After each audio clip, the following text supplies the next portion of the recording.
considerable amount of time. And again, we got to thank the American people for doing their thing and having some fun. It looks like we do have some callers. The phone right? lines are lit up. John Awesome. is on line one. We're going to take John on line one. John, good morning. Welcome to the show. Good morning. Thank you for taking my call. You're very welcome. My sister just qualified for her widow benefits as of March, but her first full month at the age of 60 would have been April. So Okay. She, because of her salary being at around $21,000 and the maximum earned is around $17,600 now, I think. Right. The penalty, it looked like she got penalized the 1 month, so she wouldn't receive a May payment, but she will receive starting in June.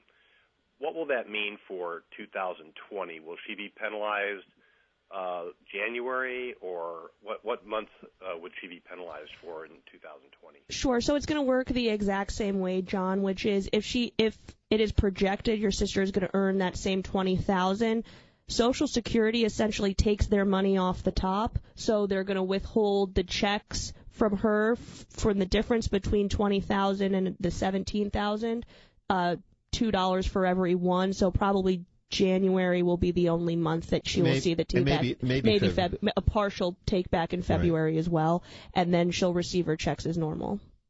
We do appreciate your call. That's a very good one. That's something that people have to weigh.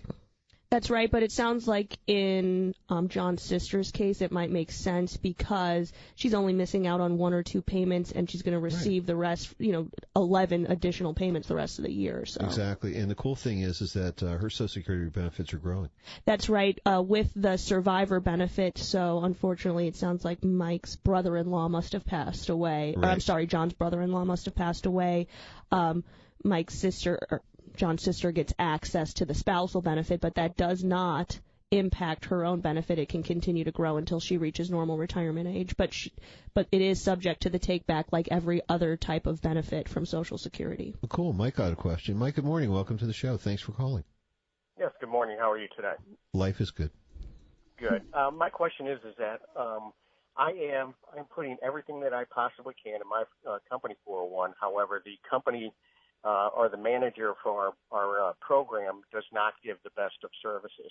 I do not have money that I can invest anywhere else, but I am looking for assistance, I guess, to find out if what I am doing is right, but obviously I'm not going to be able to invest with anybody. Right. What is somebody like myself able to do? Well, Mike, I was going to say your situation isn't unusual. When we visit with folks during coaching sessions, and most financial advisors will do this as well, if you're someone that actually is looking for and is willing to take advice, generally they'll visit with you at no charge. Folks come in and visit with us. What we do is we look over their retirement plans. We still go through the same process we normally would, which is determine their risk tolerance so that we can make sure that their asset allocation, that is their stock to bond cash combination, matches up with their choices, and then make some recommendations for them that they consider in terms of making those changes in their plan. Most advisors would be happy to assist you in doing that because they would believe, we do anyways, is that we know that relationships are long term, and we see many folks that are 2, 3, 5 years out from retirement, so we're helping them along the way until it's time for them to step aside. So I think you'd probably find many folks would be willing to do that for you. Oh, okay. All right, that sounds great. And can I ask one other last quick question? Absolutely. All right, I am 55. Currently, I am in all stocks with my 401. Okay. I am hoping to be no more than 10 years out from retirement.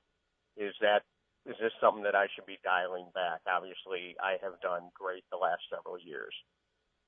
Well, again, I think you're an aggressive investor right now.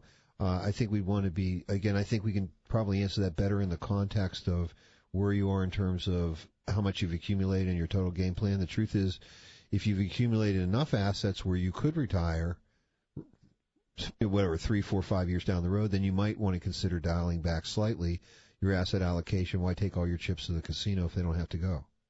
Mm-hmm. I think, frankly, that if you're sitting down in the process that you're sitting down with someone to look at your asset allocation, I think all those same questions could be answered at the same time. So I would say you sound like you're ready for some help, for some assistance. So obviously we're here, but there are a lot of great people out there. Talk to folks at HR, talk to your friends, and you know where the folks on the radio are hiding, right? Great. Thank you very much. Have a great day. You're welcome. Have a great day as well. I think Mike makes a good point, which is there are a lot of people that would like to start the process of retirement or at least get a plan together, but many advisors now have moved to fee-based, meaning that you need, in order to pay your advisor, you're going to have them manage assets.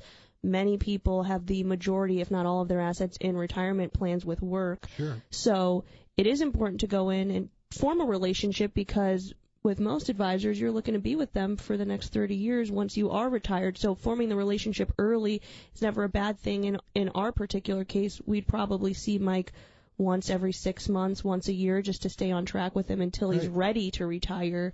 And then that's when the true game plan would go into effect. Yeah, and for those folks, what's nice is we treat them as clients, and so what happens is they're getting our thoughts, not just on the air during the week, but also during when we do our annual or semi-annual rebalancing. And I also think it's pretty cool to project 10 years out. That's when I'd like to retire, and to get the game plan in place. Maybe that 10 years could be cut down significantly. Yeah, and again, if you're working with someone who truly is a planner and not just an investment advisor, what happens is there are a lot of decisions you're going to have to make down the road. We're going to be taking our show today and really talking about many of those choices, and having someone to bounce these ideas off, get a second opinion, certainly can be invaluable.